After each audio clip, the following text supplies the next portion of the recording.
ఇశ్రాయేలు దేవుడు, యాకోబు దేవుడు, ఇస్సాకు దేవుడు, నేడు మనకు దేవుడుగా ఉన్నటువంటి ఆయనకి స్తుతులు స్తోత్రాలు చెల్లిస్తూ ఈ యొక్క వాక్యాన్ని వింటున్న మీకందరికీ నా హృదయపూర్వకమైన వందనాలు చెల్లిస్తూ ఉంటున్నాను. దేవుని యొక్క మహాకృపను బట్టి నిన్నటి దినాన దేవుని యొక్క లక్షణాలు ఏమై ఉన్నాయి అనేటువంటి విషయాన్ని ఆలోచన చేస్తూ మొదలుపెట్టాం. అందులో భాగంగానే కొన్నింటిని మనం నిన్నటి దినాన ఆలోచన చేశాం. వాటిల్లో మన తండ్రి అయినటువంటి దేవుడు సర్వశక్తిమంతుడని, సర్వజ్ఞుడని, సర్వాంతర్యామని, ఆయన నిత్యము ఉన్నటువంటి దేవుడని, ఆయన ఆత్మస్వరూపి అనేటువంటి విషయాల్ని మనం నిన్న నేర్చుకున్నాం. దేవుని యొక్క లక్షణాలు ఈ దినమందు దానికి కొనసాగింపుగా మరలా కొన్ని వచనాల్ని మనం చదువుకుంటూ ఆయనకున్నటువంటి అనగా మన దేవునికి ఉన్నటువంటి లక్షణాలని మనం నేర్చుకుందాం పరిశుద్ధ గ్రంథం నుంచి. మొదటిగా యోహాను రాసినటువంటి మొదటి పత్రిక 4వ అధ్యాయం 8వ వచనాన్ని మనం చదువుకుందాం. దేవుడు ప్రేమస్వరూపి, ప్రేమ లేనివాడు దేవుని ఎరుగడు. నా ప్రియమైనటువంటి సహోదరి సహోదరులారా, ఇక్కడ యోహాను గారి ద్వారా దేవుడు మనకు తెలియజేసేటువంటి విషయం ఏంటంటే ఆయన యొక్క లక్షణాన్ని మనకు తెలియజేస్తున్నాడు. ఆ యొక్క లక్షణం ఏంటంటే ఆయన ప్రేమస్వరూపి. ప్రేమస్వరూపి కాబట్టి ఆ యొక్క ప్రేమస్వరూపి యొక్క అడుగు జాడలో నడుచుకుంటున్నటువంటి మనము అదే ప్రేమ కలిగి నడుచుకోవాలి.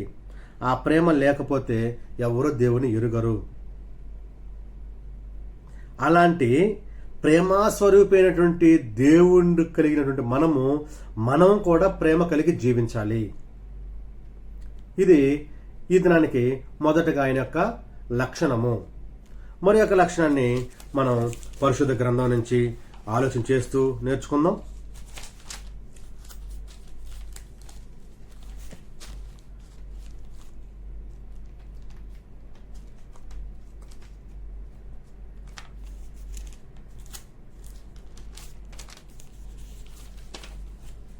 పాత నిబంధనలో దేవుని యొక్క వాక్యాన్ని మనం ధ్యానం చేద్దాం.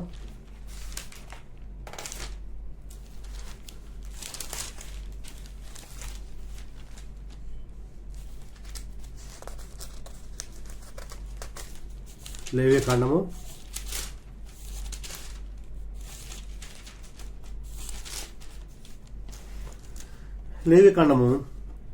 19వ అధ్యాయం 2వ వచనం. మీరు పరిశుద్ధులై ఉండవలెను, మీ దేవుడనైన యెహోవానగు నేను పరిశుద్ధుడనై ఉన్నాను. మీలో ప్రతివాడు తన తల్లికి తన తండ్రికి భయపడవలెను. ప్రియమైనటువంటి నా సహోదరి సహోదరులారా, మన తండ్రి అయినటువంటి దేవుడు ఆయన యొక్క గుణ లక్షణాన్ని ఈ దినాన మనకు ఇక్కడ లేవీకాండం ద్వారా బయలుపరుస్తూ ఉంటున్నాడు.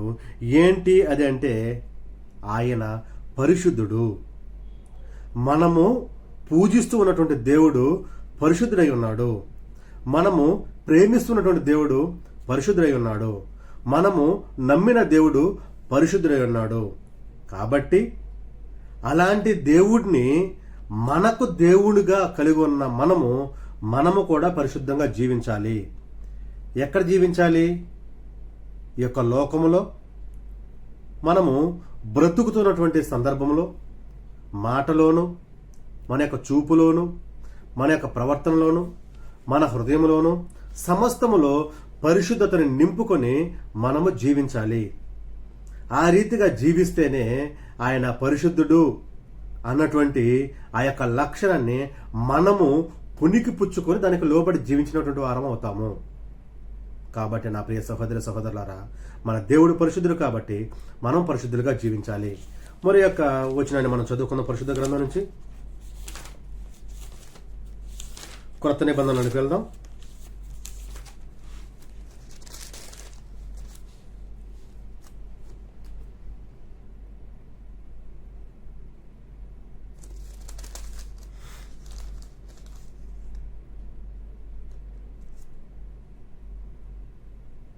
ఇక్కడ చూడండి, రోమిలకు రాసినటువంటి పత్రిక 2వ అధ్యాయం 8వ వచనం నుంచి చదువుతున్నాను.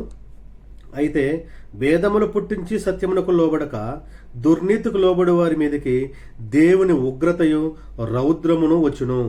దుష్కార్యము చేయ ప్రతి మనిషిని ఆత్మకు మొదట యూదునికిని గ్రీసు దేశస్థునికిని కూడా శ్రమయో వేదనయో కలుగును. ప్రియమైనటువంటి వారలారా, ఇక్కడ మన దేవుడు మనకు తెలియజేసేది ఏంటంటే ఆయన ఉగ్ర రూపం కలిగి ఉన్నాడు, ఉగ్రుడై ఉన్నాడు, రౌద్రము కలిగి ఉన్నాడు. ఎందుకంటే ఆయన ఉగ్రతను ఇవ్వగలిగినటువంటి శక్తిమంతుడు. అలాంటి శక్తిమంతుడుగా ఉన్నటువంటి దేవునికి మనము లోబడి ఉన్నప్పుడు మనం ఎలా ఉండాలి?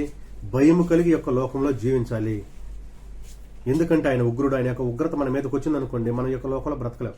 కాబట్టి అలాంటి ఉగ్రుడిని దేవుడు కలిగినటువంటి మనము భయము కలిగి జీవించాలి. మరి యొక్క వచ్చిన మనం ఆలోచించేద్దాం.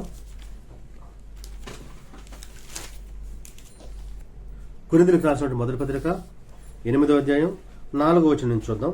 కాబట్టి విగ్రహములకు బలిగా అర్పించిన వాటి తినుట విషయము లోకమందు విగ్రహము ఒట్టిదనియు ఒక్కడే దేవుడు తప్ప వేరొక దేవుడు లేడనియు ఎరుగుదము. దేవతలు అనబడిన వారును ప్రభువులు అనబడిన వారు అనేకులున్నారు.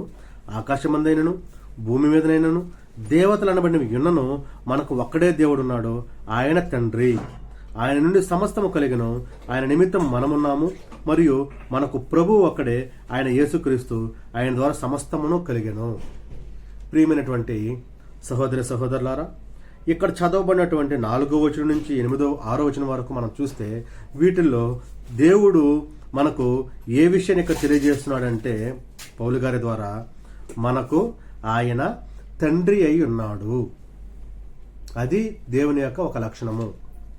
ఎందుకంటే ఆయన తండ్రిగా ఉన్నాడు కాబట్టి మనం ఆయనకు కుమారులుగా చేయాలని ప్రభువారి యొక్క లోకానికి వచ్చారు.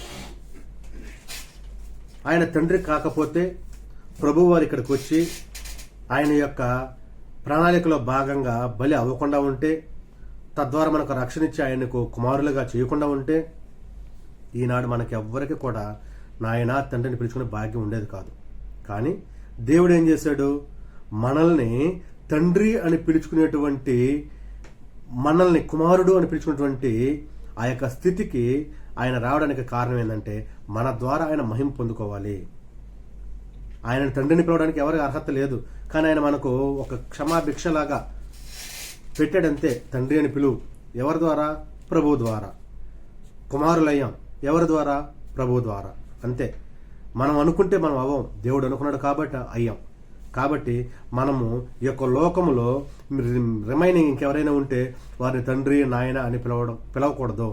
మనకు తండ్రి ఒక్కడే, ఆయనే దేవుడు, అంతే.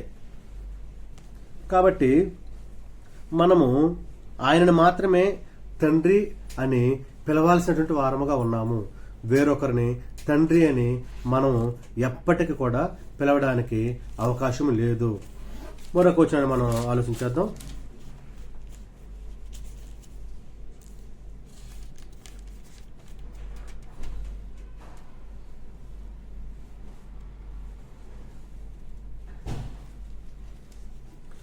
ఎఫెసీయులకు రాసిన పత్రిక 4వ అధ్యాయం 4వ వచనం చదువుతున్నాను. శరీరం ఒకటే, ఆత్మయు ఒకటే, ఆ ప్రకారమే మీ పిలుపు విషయమై ఒక్కటే నిరీక్షణ ఎందున్నట్టుకు పిలువబడుతుంది. ప్రభువు ఒక్కడే, విశ్వాసం ఒకటే, బాప్తిస్మం ఒకటే, అందరికీ తండ్రి అయిన దేవుడు ఒకడే. ఆయన అందరికీ పైగా ఉన్నవాడై అందరిలోనూ వ్యాపించి ఉన్నాడు. అందరికీ పైగా ఉన్నవాడు, అందరిలో వ్యాపించి ఉన్నటువంటి వాడు ఆయన ఒక్కడే, ఇంకెవరూ లేరు. ఈ యొక్క లోకంలో అనేక మంది ఉండొచ్చు. మనం ఇంతకుముందు చదువుకున్నటువంటి ఆ యొక్క వచనంలో కూడా కొరింథీయులకు రాసినటువంటి పత్రికలో అనేక మంది ఉండొచ్చు. లోకములో దేవతలు అనబడినవి, దేవుళ్ళు అనబడినవి, కానీ ఎవ్వరూ నిజమైనటువంటి వారు కాదు. ఉన్నవాడు, అనువాడు, అందరిలో వ్యాపించి ఉన్నవాడు ఎవరైనా ఉన్నారంటే ఆయన మన తండ్రి మాత్రమే. కాబట్టి అలాంటి శక్తి కలిగినటువంటి దేవుడిని మనము దేవుడిగా కలిగి ఉన్నామంటే అది చాలా దేవుడిచ్చినటువంటి ఒక గొప్ప అవకాశము. కాబట్టి మన తండ్రి అయినటువంటి దేవుని యొక్క లక్షణాలు అనేకం ఉన్నాయి. వాటిలో కొన్నింటిని మాత్రమే మనం చూస్తూ నేర్చుకుంటూ వస్తున్నాం.